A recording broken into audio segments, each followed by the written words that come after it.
Je prends toujours ce chemin de terre pour me rendre au village voisin. C'est un sentier paisible, bordé d'arbres si hauts que leurs branches forment presque un toit au-dessus de ma tête. Pendant la journée, les rayons du soleil percent à travers les feuilles, créant des jeux d'ombre qui dansent sur le sol. La nuit, c'est une autre histoire. Le chemin devient un tunnel obscur, et le vent qui souffle dans les arbres émet des murmures discrets. Pourtant, cela ne m'a jamais fait peur. J'aime la solitude, la tranquillité qu'il procure. Je me suis toujours senti en sécurité ici, loin du bruit et de l'agitation de la ville. Ce soir-là, je marchais à mon rythme habituel, écoutant le bruit de mes pas, écrasant le gravier sous mes pieds. Rien d'inhabituel. Juste une autre nuit tranquille, avec la lune haute dans le ciel. C'était mon moment. Ce moment où le monde entier semblait s'arrêter. Où il n'y avait que moi et cette route familière. Mais, alors que je m'enfonçais un peu plus dans les bois, j'ai eu un étrange pressentiment. Vous savez, ce genre de sensation qui vous saisit sans raison, comme si quelque chose n'était pas à sa place. J'ai balayé les environs du regard, ne voyant que les silhouettes sombres des arbres, leurs troncs imposants formant des ombres mouvantes. Rien d'alarmant. Et pourtant, quelque chose en moi s'était déjà mis sur ses gardes. Je continuais à marcher, essayant d'ignorer ce malaise grandissant, me convainquant que ce n'était rien d'autre que mon imagination qui me jouait des tours. Pourtant, après quelques minutes, j'ai entendu un bruit distinct derrière moi. Des pas. Lents, réguliers, écrasant les feuilles mortes et le gravier avec ce même rythme que le mien. Au début, je n'y ai pas vraiment prêté attention, pensant que c'était peut-être quelqu'un d'autre qui rentrait au village à la même heure. Après tout, c'était un chemin assez commun. Mais ce qui a commencé à me troubler, c'est que chaque fois que je ralentissais, les pas derrière moi ralentissaient aussi. Et quand je m'arrêtais, ils s'arrêtaient. C'était comme si la personne derrière moi essayait délibérément de ne pas se faire remarquer, en imitant mes mouvements à la perfection. Mon cœur a commencé à battre plus vite. J'ai jeté un coup d'œil rapide par-dessus mon épaule, mais l'obscurité était épaisse, et je ne pouvais rien distinguer parmi les ombres des arbres. Je me disais encore que c'était sûrement une coïncidence, quelqu'un qui marchait au même rythme. Mais la peur s'installait peu à peu dans mon esprit. Je recommençais à marcher, cette fois un peu plus vite, espérant que les pas derrière moi s'éloigneraient. Mais non, ils restaient là, toujours à la même distance, me suivant pas à pas. C'est à ce moment-là que j'ai compris que quelque chose n'allait vraiment pas. Le sentiment de malaise s'était transformé en terreur. J'accélérais le pas, mes pieds frappant le sol avec plus de force, espérant que cela suffirait à distancer l'inconnu qui me suivait. Mon esprit commençait à s'emballer, imaginant les pires scénarios. Et si c'était un agresseur? Ou pire encore, quelqu'un de vraiment dangereux, un prédateur guettant sa proie dans l'ombre des arbres. Les bruits de la nature qui m'entouraient, habituellement apaisants, semblaient désormais s'intensifier, amplifiant ma paranoïa. Le froissement des feuilles, le craquement des branches sous le poids d'un animal nocturne, tout cela devenait menaçant. Chaque son résonnait comme un écho de mon propre cœur battant à tout rompre. Je jetais des coups d'œil rapides derrière moi, mais tout ce que je voyais était l'obscurité. Pourtant, je ne pouvais m'empêcher de sentir cette présence. La sensation de quelqu'un juste derrière moi était palpable, comme si l'air était chargé d'électricité. Alors je pris une décision. Je devais vérifier une dernière fois. Je me retournai brusquement, mes yeux scrutant la nuit. Mais rien. Pas une ombre. Pas un mouvement. Le chemin derrière moi était vide, à peine éclairé par la lune. Je respirais à fond, tentant de calmer mon cœur qui tambourinait dans ma poitrine. Peut-être que je m'étais laissé emporter par mes peurs. Je devais continuer, mais une part de moi était paralysée par la peur. J'entendis alors un bruit léger, un froissement. Je me retournai à nouveau, mais l'inconnu était toujours introuvable. Mon instinct me criait de fuir, de courir vers la sécurité de ma maison. Mais quelque chose me retenait, une curiosité macabre mêlée de frissons. Qui était cet homme qui me suivait? Les minutes passaient, et mon esprit était en émoi. La décision de me retourner avait semblé si simple à première vue, mais maintenant, je me sentais vulnérable, exposé au cœur de cette obscurité oppressante. J'avais besoin de faire vite. L'idée de faire demi-tour me terrifiait, mais rester là, en plein milieu de ce chemin désert, était tout aussi insupportable. Je repris ma marche, mes jambes plus rapides que jamais. Chaque pas résonnait dans le silence, mais le bruit de mes pas était maintenant étouffé par le martèlement de mon cœur. J'accélérais encore, espérant que le village, si proche et si familier, se rapprocherait plus vite. L'étrange sensation d'être observé restait, une présence qui semblait se glisser entre les ombres, me suivant sans relâche. Au fur et à mesure que j'avançais, je me surprenais à scruter les buissons et les ombres des arbres, imaginant voir le reflet de ses yeux, ou une silhouette se dessiner dans la pénombre. La peur me paralysait et la raison semblait s'échapper. Je me retournai une dernière fois, mais je ne voyais toujours rien. Juste le vide, juste l'absence. Mais alors, une onde de frisson m'envahit. Je ne pouvais plus me voiler la face. Quelque chose n'allait pas. J'accélérais le pas, encore et encore, la sueur coulant le long de mon dos. Je devais atteindre ma maison, atteindre la lumière, la sécurité. La panique s'installait. Mon esprit commençait à me jouer des tours, imaginant ce qui aurait pu m'arriver si je n'avais pas agi. Les scénarios horribles défilaient dans ma tête. Quand je jetai un dernier coup d'œil derrière moi, l'inconnu avait disparu. Mais l'angoisse ne me quittait pas. La dernière image de cet homme, vague et indistincte, hantait mes pensées. Une peur inexplicable s'installait, quelque chose de bien plus que la simple présence d'un inconnu sur un chemin. En attendant, je n'étais qu'à quelques minutes de ma porte, mais le chemin me semblait interminable. Lorsque j'arrivai finalement chez moi, la porte me parut à la fois une délivrance et une prison. Je fermai rapidement derrière moi, verrouillant chaque serrure, comme si cela pouvait me protéger d'une menace invisible. Mon cœur battait la chamade, et je tentais de reprendre mon souffle, l'adrénaline toujours présente dans mes veines. Je ne pouvais m'empêcher de repenser à cette silhouette qui m'avait suivi. Qui était-il? Que voulait-il? La nuit avançait, mais je restais éveillé, les lumières allumées, les bruits extérieurs amplifiés dans le silence de ma maison. Chaque grincement, chaque souffle du vent à l'extérieur me ramenait à cette horrible rencontre sur le chemin. J'aurais dû appeler quelqu'un, alerter mes voisins, mais la peur me paralysait. Je pensais à la voix des hommes, au regard des passants, et je me sentais complètement isolé. Le lendemain matin, le soleil se leva, illuminant ma chambre d'une lumière chaleureuse, mais je ne pouvais pas chasser l'angoisse qui persistait. À peine avais-je pris mon café que des nouvelles provenant du village voisin vinrent troubler la tranquillité du matin. Un corps avait été découvert sur la route de terre que j'avais empruntée la nuit précédente. La description donnée par les autorités semblait correspondre à l'homme qui m'avait suivi. Mon cœur se serra en entendant ces mots. Un frisson glacial parcourut mon échine alors que je réalisais l'ampleur de la situation. L'homme qui m'avait suivi, celui dont je n'avais jamais vu le visage, n'était pas seulement une présence menaçante. Il était mort. Personne ne savait d'où il venait, ni qui il était. Les policiers posaient des questions, cherchant des indices, mais les réponses restaient insaisissables. Cette révélation me plongea dans un abîme de terreur. Qu'avait-il voulu? Avait-il réellement eu l'intention de me nuire? Les mystères restés sans réponse continuaient de m'assaillir. Même si je n'avais jamais compris ce qui s'était passé cette nuit-là, le sentiment de danger ne me quittait plus. L'ombre de cet inconnu était désormais gravée dans ma mémoire, un rappel constant que parfois les routes les plus familières peuvent cacher les plus sombres des secrets. Je m'étais toujours dit qu'un jour, je quitterais la ville. Le bruit incessant, la foule oppressante, les lumières artificielles m'épuisaient peu à peu. Alors, quand l'opportunité s'est présentée, je n'ai pas hésité. J'ai vendu mon appartement et acheté une maison dans un petit village isolé, loin de tout. Cette maison, bien que laissée à l'abandon pendant des années, avait immédiatement capté mon attention. Elle était nichée à la lisière de la forêt, avec un jardin sauvage qui donnait un charme mélancolique à l'endroit. Les murs étaient recouverts de lierre, et une fine couche de poussière recouvrait les meubles laissés par l'ancien propriétaire. Mais en dépit de l'air abandonné qu'elle dégageait, cette maison avait quelque chose de rassurant, comme si elle n'attendait que moi.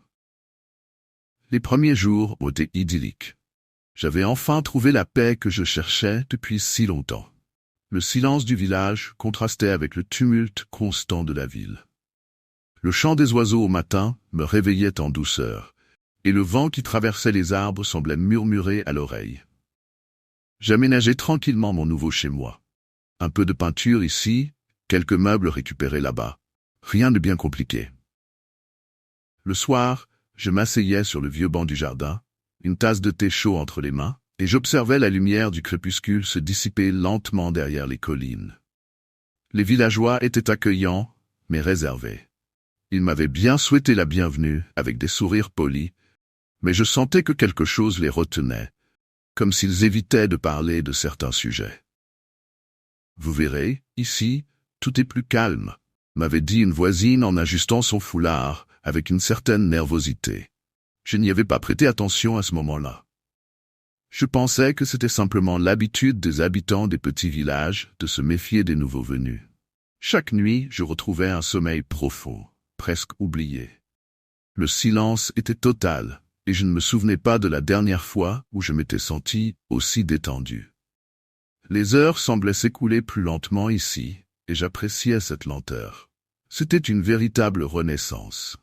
Pourtant, un léger malaise m'envahissait parfois, comme si la maison, malgré son calme apparent, gardait en elle une histoire que je ne comprenais pas encore. Mais je balayais ces pensées d'un revers de main. Après tout, c'était une nouvelle vie qui commençait pour moi, et rien ne devait venir gâcher cela. Cela a commencé environ une semaine après mon installation. Une nuit, alors que je dormais profondément, un bruit étrange m'a réveillé. Des pas, lents et réguliers, venant de l'étage supérieur. D'abord, encore engourdi par le sommeil, j'ai pensé que j'avais rêvé ou que le vieux parquet travaillait sous l'effet de l'humidité. Pourtant, ces pas avaient une cadence, presque humaine. Je suis resté immobile, à écouter. Le silence est revenu après quelques secondes, me laissant seul avec mes pensées troublées. Ce n'est rien, me suis-je dit, tentant de me rassurer. Je me suis retourné dans mon lit, et malgré un léger malaise, j'ai fini par me rendormir. La nuit suivante, les bruits sont revenus. Cette fois-ci, c'était encore plus clair. Quelqu'un marchait à l'étage, comme si une personne faisait les 100 pas. Mon cœur battait plus fort, mais je me forçais à garder mon calme. Ce n'est que la maison qui craque, pensais-je. Pourtant, ces bruits étaient différents. Ils semblaient suivre un chemin précis, allant d'un bout à l'autre de la pièce du dessus. Je suis resté figé pendant plusieurs minutes, écoutant chaque son, chaque vibration du plancher au-dessus de ma tête. Finalement, n'y tenant plus, j'ai décidé de me lever. Une lampe de poche à la main, je suis monté à l'étage. Mes pieds craquaient sur le bois ancien, amplifiant le silence pesant de la maison. En arrivant en haut des escaliers, j'ai balayé la lumière dans toutes les pièces. Rien. Aucun signe d'intrusion. Tout était en ordre, comme je l'avais laissé. L'air, cependant, semblait plus lourd, presque étouffant, comme si quelqu'un venait de quitter les lieux à la seconde où j'étais monté. Cette nuit-là, j'ai eu du mal à retrouver le sommeil. Une étrange sensation de malaise m'habitait. Ce n'était pas seulement le bruit des pas. C'était autre chose, quelque chose de plus profond. L'impression de ne pas être vraiment seul dans cette maison. Comme si des yeux invisibles m'observaient depuis un coin sombre, juste hors de portée de mon regard. Les nuits suivantes, j'ai essayé de me convaincre que tout cela n'était que le fruit de mon imagination. Peut-être étais-je encore en train de m'adapter à cet endroit. Mais à mesure que les jours passaient, les bruits continuaient, toujours au même moment, toujours avec cette précision inquiétante. Une présence fantôme qui hantait mon esprit et ne me laissait plus en paix. Après plusieurs nuits à entendre ces pas inexpliqués, l'inquiétude a commencé à me ronger. Il fallait que je sache si quelqu'un d'autre avait déjà vécu quelque chose de similaire dans cette maison. Peut-être que ces bruits avaient une explication logique, même si tout en moi criait que quelque chose d'étrange se passait. Un matin, je suis sorti faire un tour dans le village, dans l'espoir d'engager la conversation avec quelques voisins. À ma grande surprise, dès que je mentionnais la maison, leur attitude changeait. Leur sourire s'effaçait légèrement et ils répondaient par des phrases vagues, comme s'ils cherchaient à éviter le sujet. « C'est une vieille maison, elle fait parfois du bruit, c'est tout », m'a dit un homme en haussant les épaules, l'air gêné. Ma curiosité grandissait et je sentais qu'il y avait plus à découvrir. Après plusieurs tentatives infructueuses, je suis finalement tombé sur une vieille dame qui vivait non loin de là, dans une petite maison à la façade décrépite. Elle paraissait plus disposée à parler que les autres. Assise sur son banc, elle me regardait d'un air sérieux, comme si elle pesait ses mots avant de parler. « Vous savez, cette maison, elle a toujours eu quelque chose de particulier. » A-t-elle commencé d'une voix basse. Le dernier homme qui vivait là, il a disparu, sans laisser de traces. Un jour, il était là, et le lendemain, plus rien. Personne n'a jamais su ce qui lui était arrivé. On l'a cherché pendant des semaines, dans la forêt et dans les villages alentours, mais en vain. Un frisson m'a parcouru l'échine. « Vous pensez qu'il a pu partir volontairement ?» ai-je demandé, espérant une réponse rassurante. Elle a secoué la tête, le regard sombre. S'il était parti, il aurait pris ses affaires. Mais tout est resté dans la maison, comme s'il avait simplement cessé d'exister. Cette révélation a planté une graine d'angoisse en moi. Le fait que personne ne sache ce qui était arrivé au précédent occupant rendait la situation encore plus oppressante. Je suis rentré chez moi avec une boule au ventre, incapable d'oublier les paroles de la vieille dame. Chaque recoin de la maison me paraissait plus sombre, plus lourd de mystères non résolus. Les pas que j'entendais la nuit prenaient maintenant une autre signification. Et si ce n'était pas simplement le fruit de mon imagination? Et si, d'une certaine manière, le précédent locataire n'était jamais vraiment parti? Les nuits suivantes sont devenues insupportables. Les pas ne se contentaient plus de résonner à l'étage. Parfois, j'entendais aussi des grincements de meubles, comme si quelqu'un déplaçait lentement une chaise ou s'asseyait au bord du lit. À chaque bruit, mon cœur se serrait, et l'idée d'aller vérifier à l'étage me glaçait le sang. Je restais figé dans mon lit, la sueur froide perlant sur mon front, priant pour que cela cesse. Mais les bruits, eux, persistaient. Puis, nous, les choses ont empiré. Alors que j'étais sur le point de m'endormir, j'ai entendu un craquement sinistre juste derrière la porte de ma chambre. Mon souffle s'est coupé net. Quelque chose ou quelqu'un se trouvait là, immobile, à seulement quelques mètres de moi. Je tendis l'oreille, essayant de me convaincre que j'avais rêvé, mais non. Un second craquement, plus proche encore, a résonné dans l'obscurité. Je me suis redressé d'un bond, saisissant la lampe de poche sur la table de chevet. Tremblant, j'ai braqué le faisceau vers la porte. Elle était entr'ouverte, légèrement plus qu'au moment où je m'étais couché. Je le savais, car j'avais pris l'habitude de la laisser à peine entrebâillée pour que la lumière du couloir ne me dérange pas. Or à présent, elle était suffisamment ouverte pour que quelqu'un puisse se glisser à l'intérieur sans faire de bruit. Mon cœur battait à tout rompre, et chaque fibre de mon corps hurlait de ne pas bouger. Pourtant, poussé par une panique irrationnelle, je me suis levé et me suis dirigé vers la porte, ma lampe à la main. En l'ouvrant doucement, j'ai balayé le couloir du regard. Vide. Mais alors que je m'apprêtais à refermer la porte et à retourner me coucher, un bruit sourd a retenti à l'étage. Quelque chose venait de tomber, lourdement, comme si un meuble avait été renversé. Cette fois, c'en était trop. Je suis monté, la lampe tremblant dans ma main. Chaque marche que je gravissais me semblait une éternité.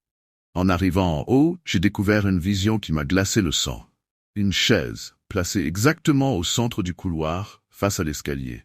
Je savais que je ne l'avais jamais mise là. C'était comme si quelqu'un l'avait délibérément installée pour m'attendre. J'ai reculé, pris de vertige, puis je suis redescendu en trombe, le cœur battant à tout rompre. Cette nuit-là, j'ai barricadé la porte de ma chambre avec tout ce que j'ai pu trouver, une commode, des chaises et même mon sac de voyage. Mais malgré mes efforts, je savais au fond de moi qu'aucune barricade ne suffirait à tenir à distance ce qui hantait cette maison. Cette dernière nuit dans la maison restera gravée dans ma mémoire pour toujours. Il devait être environ 3 heures du matin quand les pas ont recommencé, mais cette fois ils étaient différents. Plus lourds, plus proches, comme si celui ou celle qui marchait descendait lentement l'escalier. Chaque marche craquait sous un poids invisible, et je pouvais entendre ma respiration s'accélérer à mesure que la chose se rapprochait. Je me suis blotti sous les couvertures, espérant que tout cela n'était qu'un cauchemar, mais les pas ne s'arrêtaient pas. Ils ont traversé le couloir et se sont arrêtés juste devant ma porte. Mon cœur battait si fort que j'avais l'impression qu'il allait exploser. Immobile, j'écoutais, chaque muscle de mon corps tendu à l'extrême. Puis, lentement, très lentement, la porte a commencé à s'ouvrir, poussant contre la barricade que j'avais installée plus tôt. Un bruit de bois frottant sur le sol résonnait sinistrement dans le silence de la nuit. Je voulais bouger, crier, fuir, mais mon corps refusait de m'obéir. La porte s'est ouverte juste assez pour laisser une ombre glisser dans la pièce. Une silhouette sombre, immobile, se tenait maintenant au pied de mon lit. Je pouvais à peine distinguer ses traits, mais je savais que c'était un homme. Il ne bougeait pas, ne parlait pas. Il se contentait de me regarder comme s'il m'avait observé depuis des semaines, attendant patiemment ce moment. Je voulais allumer la lampe, mais ma main tremblante n'arrivait pas à la trouver. Le temps semblait s'étirer, chaque seconde devenant une éternité. Et puis, sans prévenir, la silhouette a fait un pas vers moi, son visage encore dissimulé dans l'ombre. Un frisson glacé m'a parcouru l'échine, comme si le froid de la mort m'enveloppait. Dans un ultime élan de panique, je me suis levé d'un bond et j'ai couru hors de la pièce sans jamais me retourner. Je n'ai pris ni sac, ni vêtements. J'ai dévalé l'escalier et franchi la porte d'entrée en courant, le souffle court, mon cœur battant à tout rompre. Je n'ai jamais passé une autre nuit dans cette maison. Quelques semaines plus tard, je l'ai vendue à un prix dérisoire, peu importe la perte. Je savais que je devais partir, que cet endroit ne voulait pas de moi, et que la chose qui errait dans ses murs finirait par me prendre, comme elle avait pris le précédent occupant. J'ai quitté le village sans me retourner, emportant avec moi ce souvenir cauchemardesque. Même aujourd'hui, des années plus tard, il m'arrive encore de me réveiller en pleine nuit, convaincu que j'entends ces mêmes pas, quelque part dans l'ombre, toujours à ma recherche. Depuis que je suis enfant, j'ai toujours aimé explorer les alentours du village. Mon meilleur ami, Julien, partageait cette passion avec moi. Nous étions inséparables et passions des heures à marcher dans les bois qui encerclaient notre petit village. La forêt était dense, mais jamais menaçante à nos yeux. Pour nous, c'était un terrain d'aventure, un endroit où le temps semblait s'arrêter, loin des adultes et de leurs soucis. Chaque sentier, chaque clairière était un monde à découvrir, et nous avions l'impression que rien ne pouvait nous arriver. Les anciens du village parlaient parfois de cette forêt avec un certain malaise. Ils disaient qu'elle était habitée, qu'il y avait une présence difficile à expliquer. Julien et moi n'y avions jamais prêté attention. Pour nous, c'était juste des histoires racontées pour faire peur aux enfants. Nous rions à l'idée que des adultes puissent encore croire à de vieilles légendes. L'air dans la forêt était toujours plus frais, surtout à l'ombre des arbres centenaires. On aimait particulièrement y aller en fin d'après-midi, quand la lumière douce du soleil passait à travers les feuillages, projetant des ombres mouvantes sur le sol. C'était à ce moment-là que la forêt devenait magique, presque irréelle. Chaque craquement de branches, chaque bruissement de feuilles sous nos pas nous semblait familier. Une musique de fond à nos aventures. Mais ce jour-là, quelque chose était différent. Dès que nous avons mis le pied dans la forêt, une sensation étrange m'a traversé. Comme un poids invisible sur mes épaules, une impression d'être épié. Mais je n'ai rien dit à Julien. Je ne voulais pas gâcher notre sortie. D'ailleurs, il semblait aussi détendu que d'habitude, ce qui m'a rassuré. Nous avons continué à avancer, explorant de nouveaux sentiers que nous n'avions jamais empruntés auparavant, sans savoir que cette journée serait différente des autres.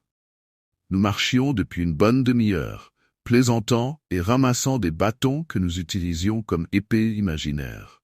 La forêt était silencieuse, à l'exception de nos pas et du bruissement des feuilles sous nos pieds.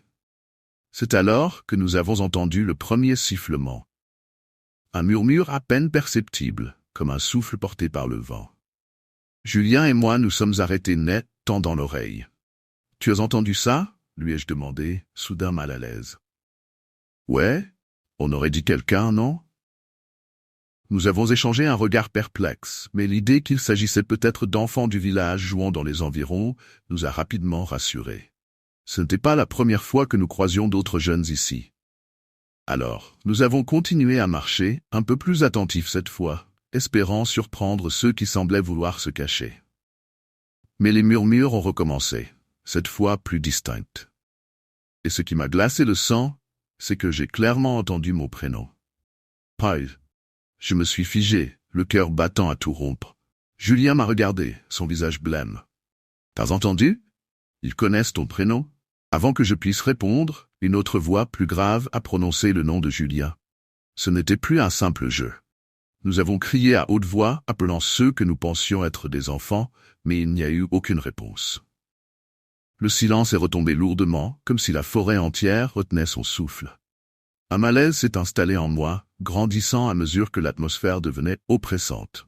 C'était comme si quelque chose ou quelqu'un se cachait derrière les arbres, nous observant. Chaque mouvement de branche, chaque ombre entre les troncs, semblait prendre vie sous mon regard effrayé. Julien, toujours pragmatique, a tenté de garder son calme. « Viens, on devrait rentrer. C'est peut-être juste le vent, ou des enfants qui veulent nous faire peur. » Mais je voyais bien qu'il n'en croyait pas un mot. Son regard furtif vers les bois trahissait son anxiété. Et moi, je ne pouvais plus ignorer la sensation terrifiante d'être traqué. Nous avons alors décidé de faire demi-tour, mais les murmures n'ont pas cessé. Au contraire, ils se sont intensifiés, comme s'ils nous encerclaient. Dès que nous avons fait demi-tour, la sensation d'être suivis est devenue insupportable. Chaque pas que nous faisions semblait résonner avec un autre, à peine décalé, comme si quelqu'un ou quelque chose marchait juste derrière nous. Les sifflements et murmures continuaient, se mêlant à nos noms, murmurés d'une voix grave et rauque, presque familière, mais déformée par quelque chose d'inhumain. Julien, Paul. Nous avons accéléré le pas, essayant de garder notre calme, mais nos cœurs battaient si fort que j'avais l'impression qu'ils allaient exploser dans ma poitrine. Julien m'a lancé un regard inquiet avant de murmurer. « Ils nous suivent, pas vrai ?» Je n'ai pas répondu. Je le savais, et lui aussi. Il y avait cette sensation oppressante, comme si des dizaines d'yeux invisibles étaient fixés sur nous à travers les arbres. Les branches craquaient dans notre dos, mais chaque fois que nous nous retournions, il n'y avait rien. Juste le vent qui semblait se moquer de nous en faisant danser les feuilles mortes à nos pieds. Nous avons commencé à courir. Le chemin, pourtant familier, paraissait soudain interminable. Chaque tronc d'arbre semblait identique au précédent, comme si la forêt jouait avec nous, nous piégeant dans un labyrinthe infini. Le souffle court, nous trébuchions sur des racines et des pierres, mais nous n'osions pas ralentir. Les murmures se rapprochaient, et j'avais l'impression qu'ils glissaient juste à côté de mon oreille. Puis, soudain, j'ai entendu un rire étouffé, un gloussement bref, suivi par un nouveau sifflement. C'était comme si les voix s'amusaient de notre peur. À cet instant, j'ai compris que nous n'étions plus simplement suivis. Nous étions chassés. Julien a attrapé mon bras, me tirant en avant. « Continue, ne t'arrête pas !» Je voulais crier, mais aucun son ne sortait de ma gorge. Chaque muscle de mon corps hurlait à l'abandon, mais la terreur me poussait à avancer. Derrière nous, les murmures ne faiblissaient pas. Ils devenaient plus pressants, plus insistants, comme une promesse de quelque chose de terrible à venir.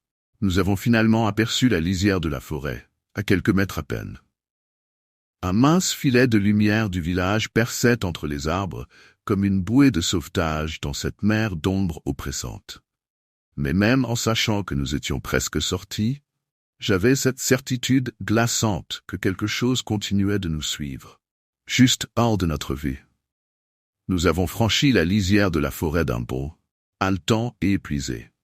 La lumière du village nous a frappés comme une bouffée d'air frais, mais la sécurité que nous devrions ressentir était altérée par l'angoisse qui pesait sur nous. Nous nous sommes précipités vers la rue principale, regardant sans cesse derrière nous, persuadés qu'une ombre nous suivait, prête à s'emparer de nous à tout moment.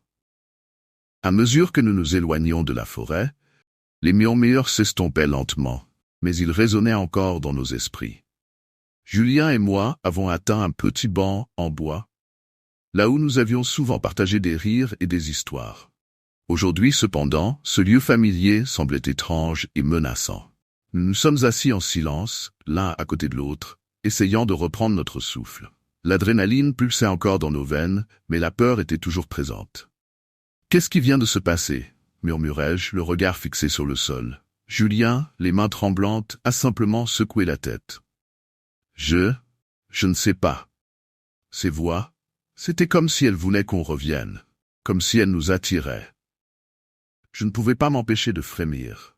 Nous avons échangé des regards, chacun de nous conscient que l'autre ressentait la même angoisse sourde. Ce n'était pas simplement une blague ou un mauvais tour des enfants du village. C'était plus que ça. Quelque chose de bien plus sombre rôdait autour de nous. Nous avons décidé de ne pas en parler à nos parents, craignant qu'ils ne nous punissent pour être allés trop loin dans la forêt. Les jours suivants, pourtant, la peur ne nous a pas quittés. Nous avons commencé à entendre des bruits étranges la nuit, des murmures qui semblaient venir de l'extérieur de nos fenêtres. Et parfois même, il me semblait que je voyais une silhouette se dessiner dans l'obscurité. Julien, lui aussi, avait des difficultés à dormir. À chaque craquement de bois ou bruit du vent, nos cœurs s'emballaient. Une semaine après notre excursion, alors que nous étions assis dans le café du village, nous avons décidé d'en parler à un des vieux du village, Monsieur Gilbert. C'était un homme respecté, connu pour ses récits sur l'histoire du lieu. Quand nous avons commencé à lui raconter notre expérience, son visage a pâli. « Vous n'êtes pas les premiers à parler de ça, » dit-il d'une voix grave. « Des enfants ont disparu dans cette forêt, il y a des années.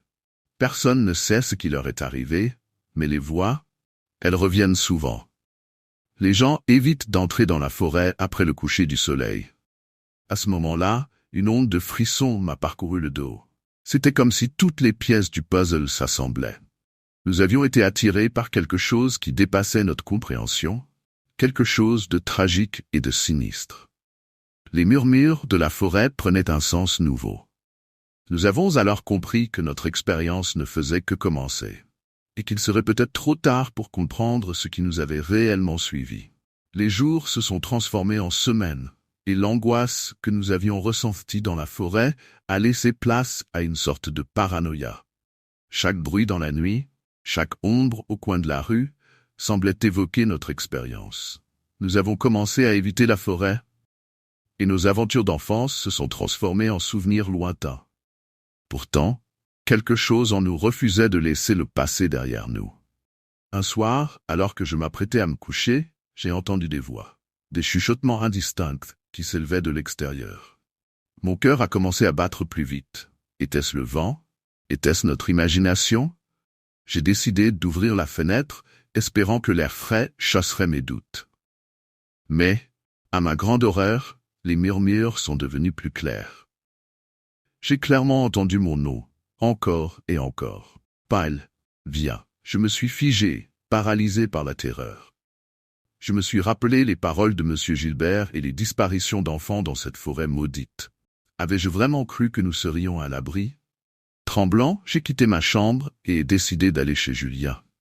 Peut-être que tout cela n'était qu'une mauvaise blague, quelque chose que je pourrais lui faire comprendre. J'ai emprunté le chemin habituel, mais chaque pas était lourd de crainte. Les murmures s'intensifiaient, comme si quelque chose me suivait à nouveau. Quand je suis arrivé chez lui, je l'ai trouvé assis sur son lit, le visage blême. « Tu as entendu, n'est-ce pas ?» a-t-il demandé, sa voix à peine audible.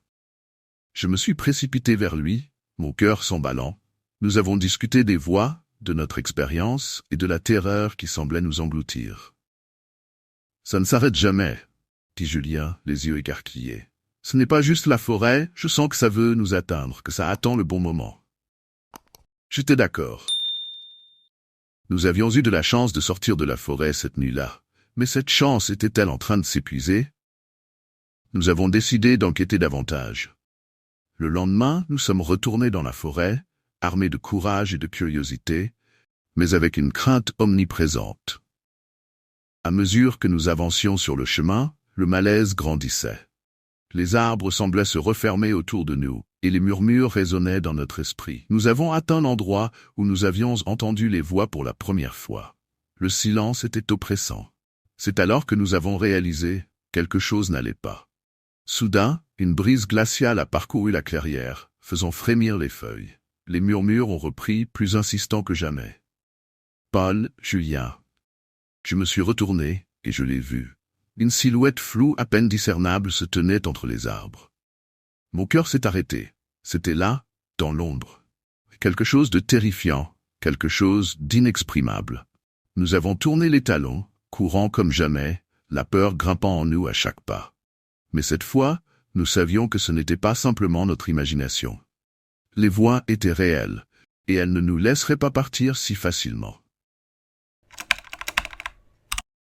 Depuis que j'ai emménagé dans ce village, la maison abandonnée à l'entrée n'était pour moi qu'un point de repère insignifiant.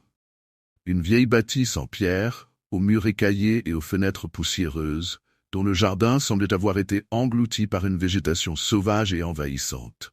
On disait qu'elle était inhabitée depuis des décennies, mais pour être honnête, je n'avais jamais prêté grande attention à ces histoires. C'était simplement une vieille maison de plus, une de celles que l'on aperçoit parfois de loin sans vraiment les voir. Cependant, cette nuit-là, en revenant d'une fête, quelque chose a attiré mon regard. Peut-être était-ce l'alcool qui engourdissait mes sens, ou le silence anormal qui régnait sur la route déserte, mais quelque chose m'a poussé à lever les yeux vers le deuxième étage de la maison. C'est alors que je l'ai vue. Une silhouette se tenait là, à travers la fenêtre. Une vieille femme, le visage pâle et ridé, ses traits à peine visibles sous l'éclairage faible de la lune. Elle portait un foulard noué autour de la tête, cachant ses cheveux, et ses yeux semblaient fixer directement les miens, avec une intensité qui me fit frissonner.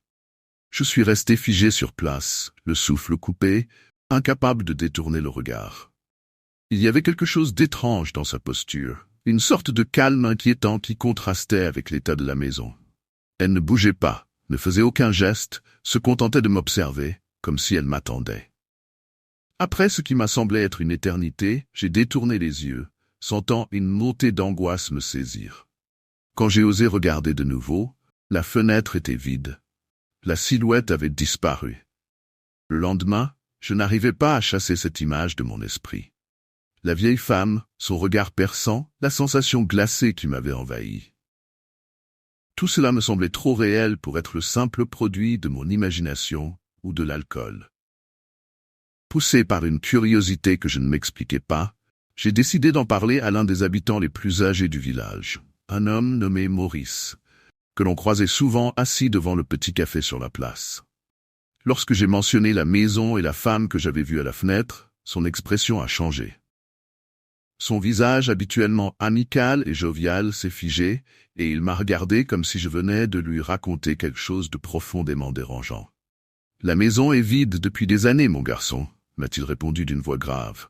« Personne n'y vit depuis plus de 30 ans. » Ce jour-là, en repassant devant la maison, je n'ai rien remarqué d'anormal. La fenêtre du deuxième étage, là où j'avais aperçu la silhouette, était sombre et vide, exactement comme je l'aurais attendu d'un bâtiment déserté. Pourtant, une sensation persistante de malaise s'était installée en moi, et je ne pouvais m'empêcher de me demander si Maurice savait plus qu'il ne voulait bien l'admettre.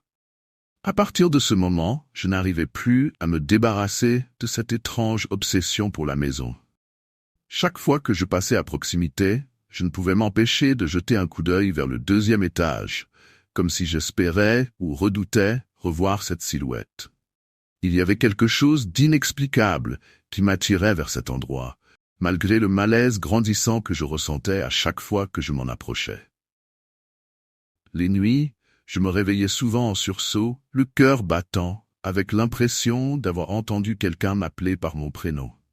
C'était un murmure à peine audible, mais assez clair pour me faire douter de la réalité.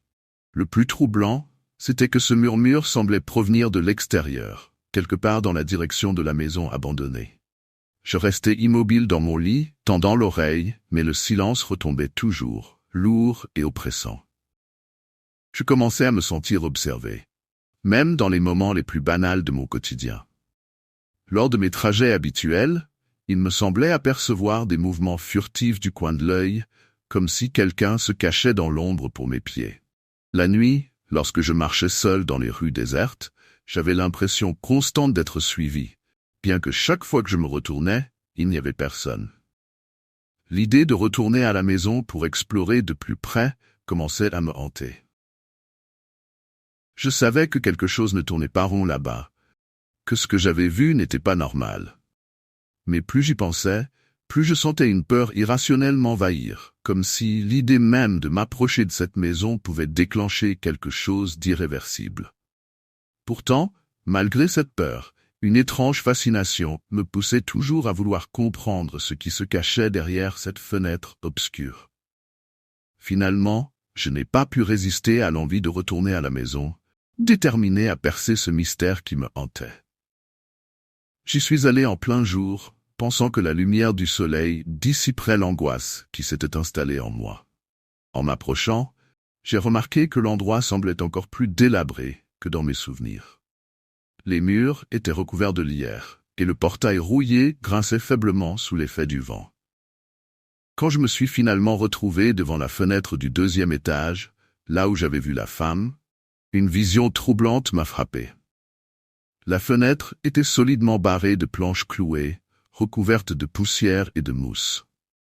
Les planches paraissaient vieilles et intactes, comme si personne ne les avait déplacées depuis des années.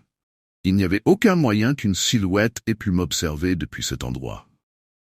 Pourtant, je savais ce que j'avais vu cette nuit-là, et cette réalisation me glaça le sang. Alors que je faisais le tour de la maison, une étrange découverte attira mon attention. Éparpillés dans le jardin, envahi de mauvaises herbes, il y avait des objets qui semblaient déplacés, comme si quelqu'un avait laissé là des souvenirs oubliés. De vieilles poupées aux yeux vides, des bougies à moitié fondues, et même quelques photographies jaunies par le temps. Les images étaient floues, mais on distinguait des silhouettes humaines, certaines portant ce qui ressemblait à des foulards autour de la tête.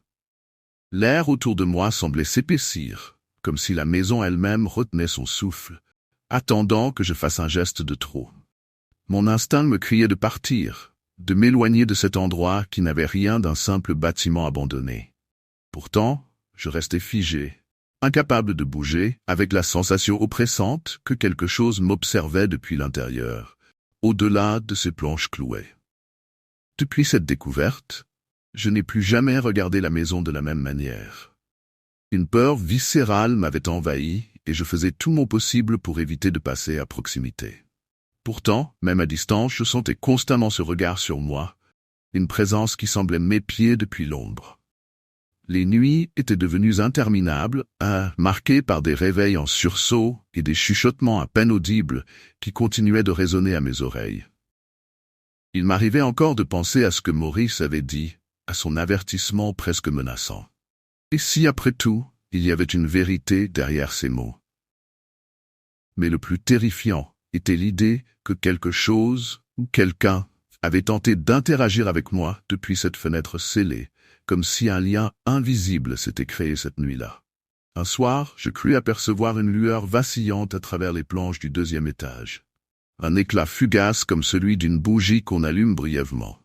Pris de panique, je détournai les yeux et accélérai le pas, une certitude glaciale me traversant. Ce que j'avais vu cette nuit-là n'était pas le fruit de mon imagination.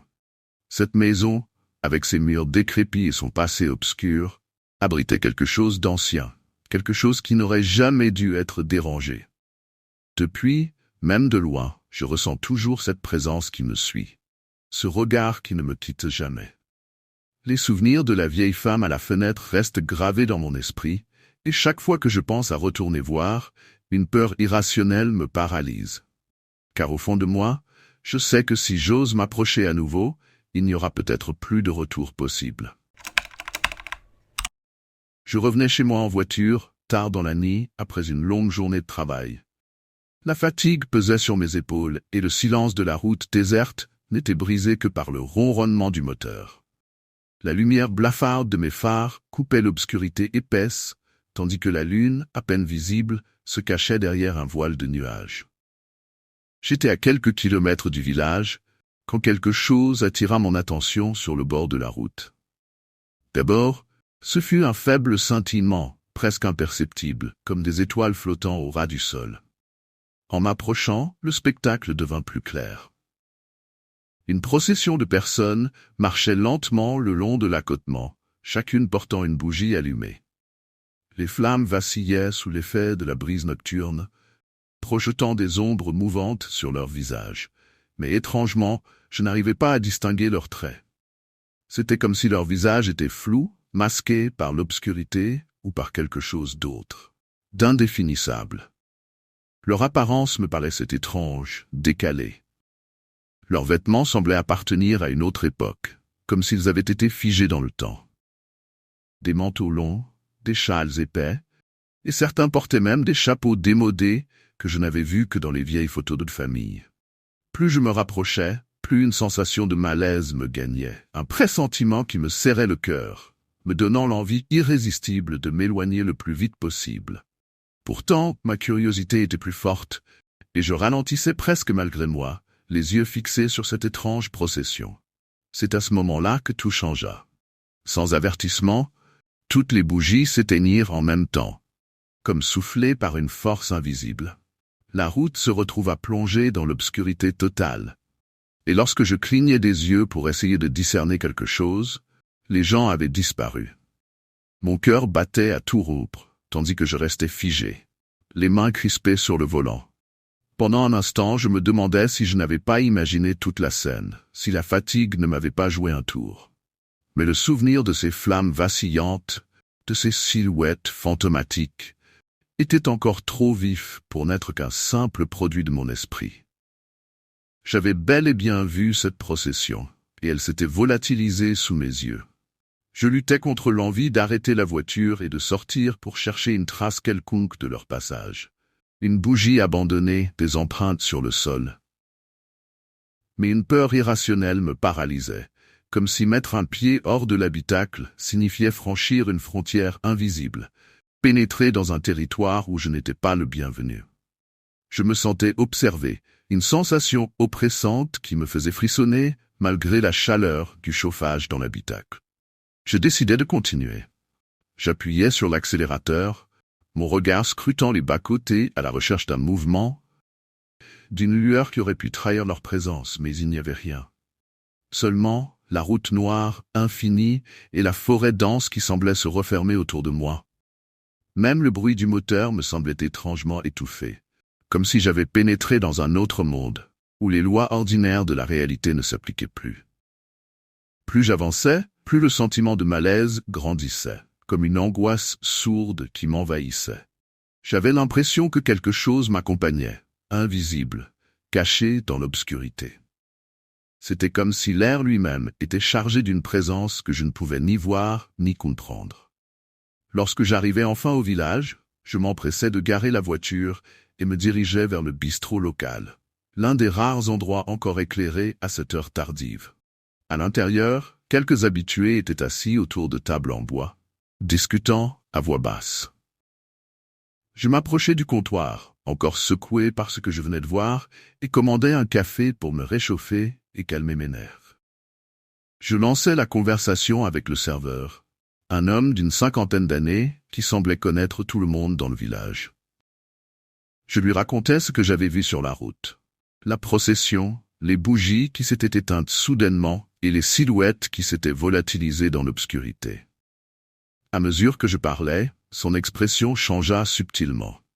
Ce qui avait commencé comme un sourire courtois s'effaça pour laisser place à une raideur étrange, comme si mes paroles avaient éveillé quelque chose d'inquiétant en lui.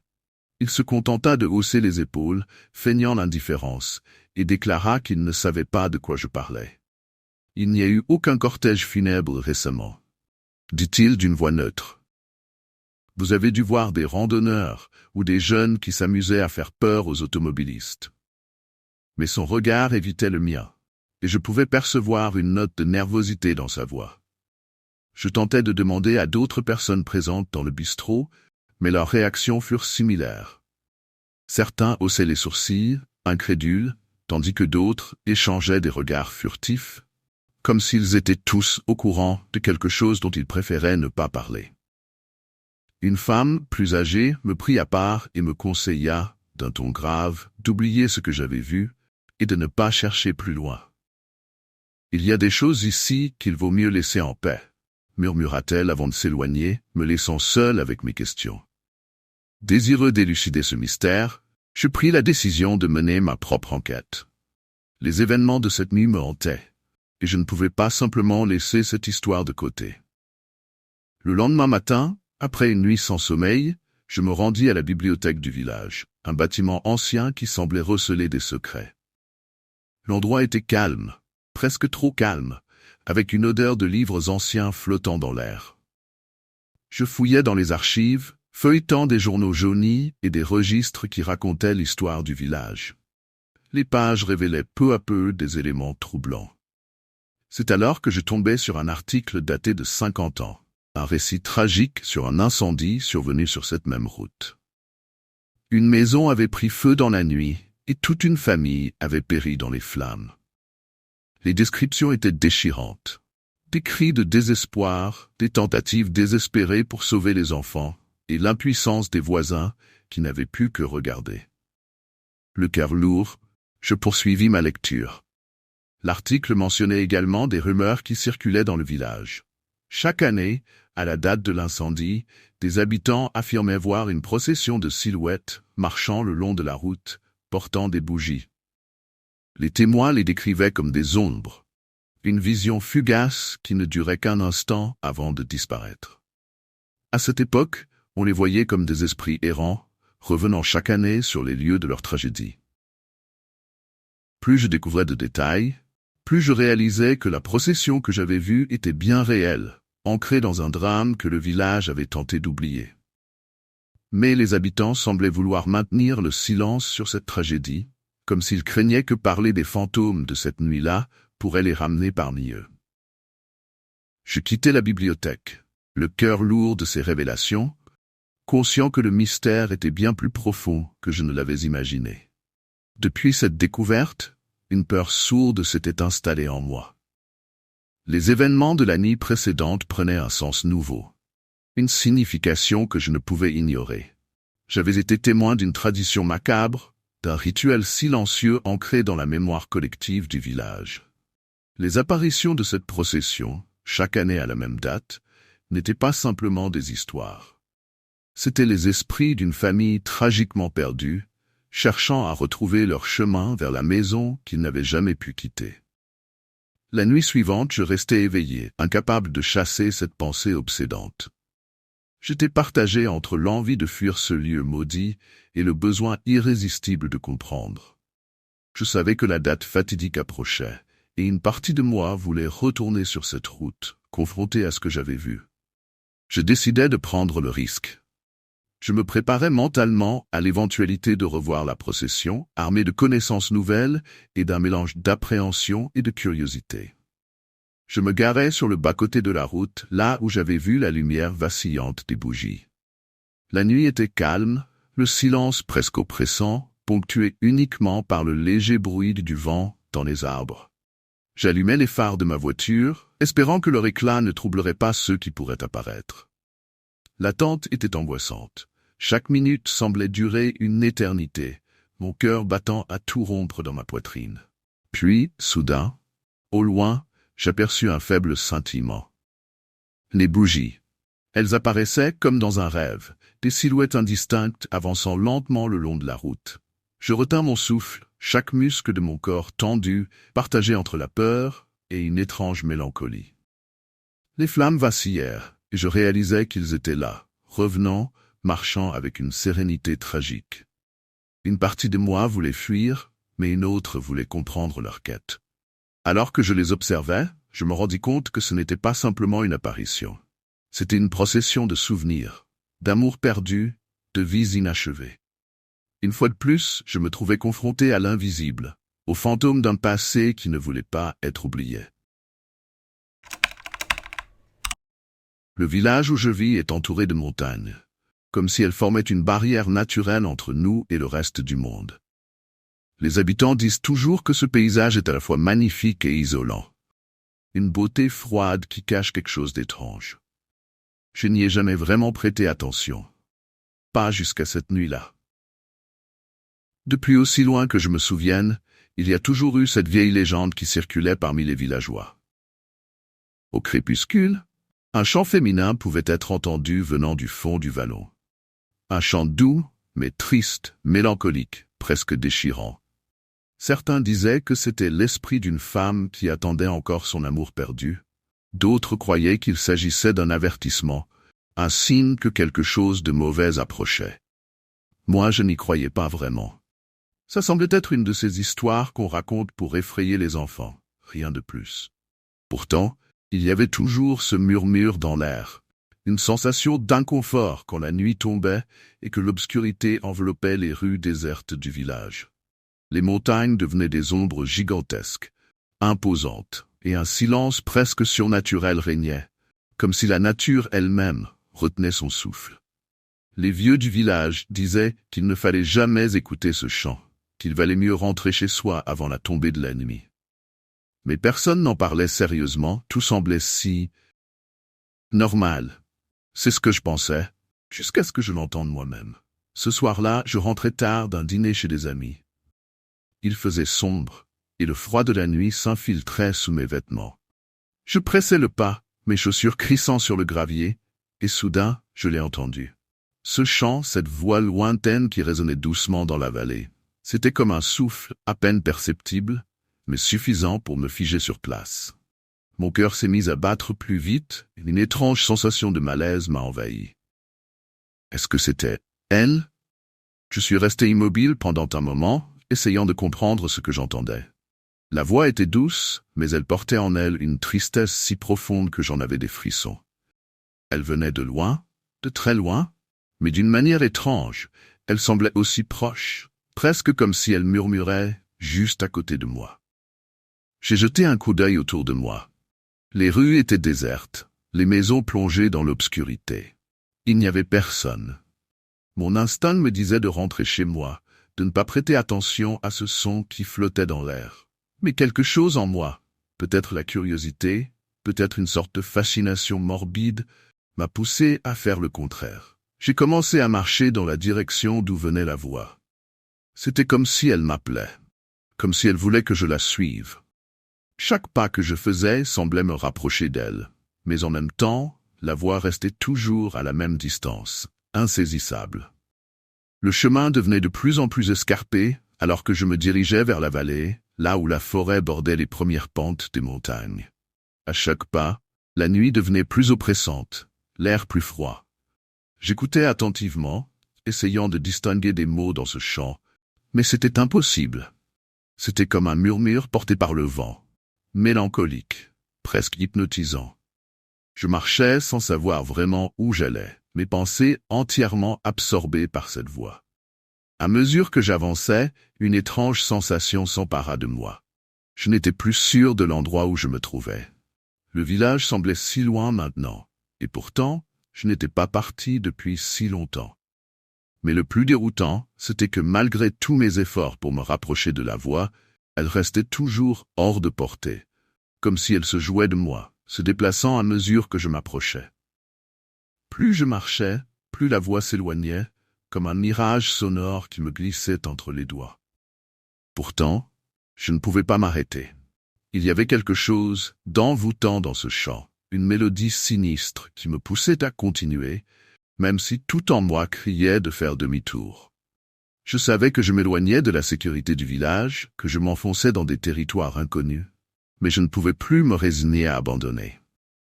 Le chemin sous mes pieds devenait de plus en plus irrégulier. Des pierres glissantes, des racines noueuses qui sortaient de terre comme des bras prêts à m'attraper.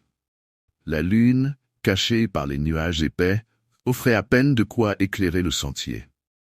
Mes yeux s'habituaient à la pénombre, mais il m'était de plus en plus difficile de voir clairement où je mettais les pieds.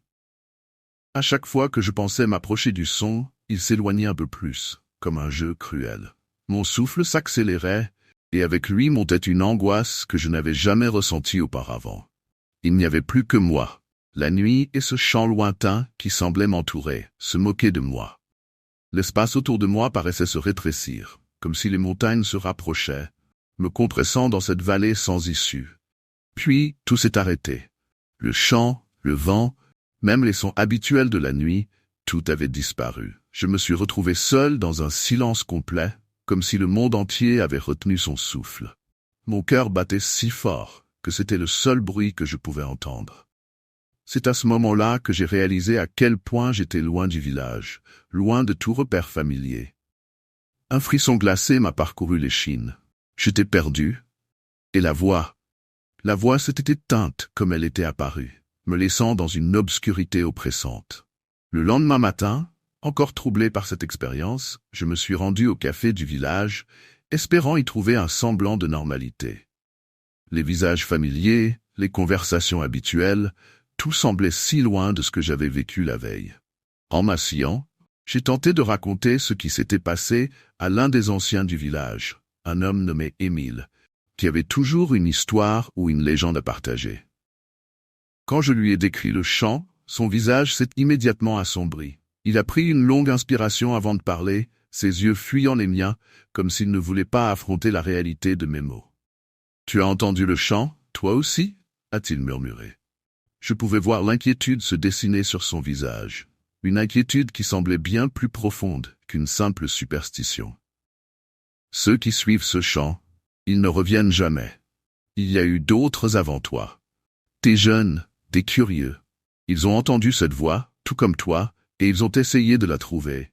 Mais personne ne les a revus. Je les regardais, sceptique. C'était absurde. Comment pouvait-il croire à une telle histoire? Ce ne sont que des vieilles légendes, Émile. J'ai entendu le chant, oui, mais je suis là, non? Je suis revenu. J'ai ri nerveusement, espérant que mon rire dissimulerait le malaise qui montait en moi. Mais Émile ne souriait pas. Il me fixait, ses yeux perçant les miens comme s'il voyait quelque chose que je refusais d'admettre. Tu as eu de la chance, cette fois. Mais ne joue pas avec ça, ceux qui jouent avec les voix. Il laissa sa phrase en suspens, comme si les mots eux-mêmes portaient un poids qu'il préférait éviter. Puis, avec un regard grave, il ajouta « Ne retourne jamais là-bas ». Son avertissement me laissa un goût amer. Était-ce vraiment possible? Non, tout cela devait être le produit de mon imagination. Une coïncidence. Mais au fond de moi, une petite voix me disait de ne pas être si sûr. Quelques jours plus tard, le village était en effervescence. Des rumeurs circulaient à propos d'un groupe de touristes qui étaient venus pour une randonnée dans les montagnes. Ils étaient arrivés en fin de semaine, curieux de découvrir la beauté sauvage de la région. Mais ce matin-là, on avait découvert que personne ne les avait vus revenir. Ils avaient disparu sans laisser de traces. Les habitants racontaient qu'ils avaient été entendus la nuit précédente, discutant entre eux de ce fameux chant qu'ils avaient perçu en explorant le vallon. Une voix féminine, semblable à celle que j'avais entendue. Mon cœur se serra en entendant ces détails. C'était la même voix, la même mélodie envoûtante. Ils avaient essayé de la suivre, tout comme moi. Mais contrairement à moi, ils n'étaient jamais revenus. Une équipe de recherche fut envoyée pour les retrouver. Jour après jour, ils fouillèrent la vallée, les montagnes environnantes, mais il n'y avait aucun signe des touristes, comme s'ils s'étaient évaporés dans l'air. Pas de tentes abandonnées, pas de traces de pas. Rien. Les anciens du village, comme Émile, ne semblaient pas surpris. Pour eux, c'était la malédiction du chant. Une histoire vieille comme le village lui-même. J'aurais pu simplement écarter cela comme une superstition, mais je ne pouvais pas m'empêcher de repenser à cette nuit où j'avais moi-même suivi la voie, à ce moment où j'avais failli disparaître, tout comme eux. Le soir, je me suis retrouvé assis chez moi, fixant la fenêtre qui donnait sur les montagnes. Le vent soufflait doucement, transportant avec lui un silence inquiétant. Et c'est là que je l'ai entendu à nouveau. Le chant, toujours aussi lointain, toujours aussi mélancolique. Cette fois, je n'ai pas bougé. Je savais que, malgré toute ma curiosité, malgré l'envie irrésistible de découvrir la source de cette voix, je ne pouvais plus me permettre de la suivre. Parce que, au fond de moi, j'étais certain que ceux qui tentaient de percer ce mystère ne faisaient que se perdre à jamais. Salut tout le monde, j'espère que vous avez kiffé les histoires d'aujourd'hui. Si c'est le cas, pensez à mettre un pouce bleu et à vous abonner à la chaîne pour ne rien manquer. Dites-moi en commentaire quelle histoire vous avez préférée ou ce qui vous a le plus marqué. J'adore savoir ce que vous en pensez. Et avant de partir, n'oubliez pas de jeter un œil aux vidéos qui apparaissent à l'écran. Vous allez sûrement adorer. Merci d'avoir regardé et à la prochaine.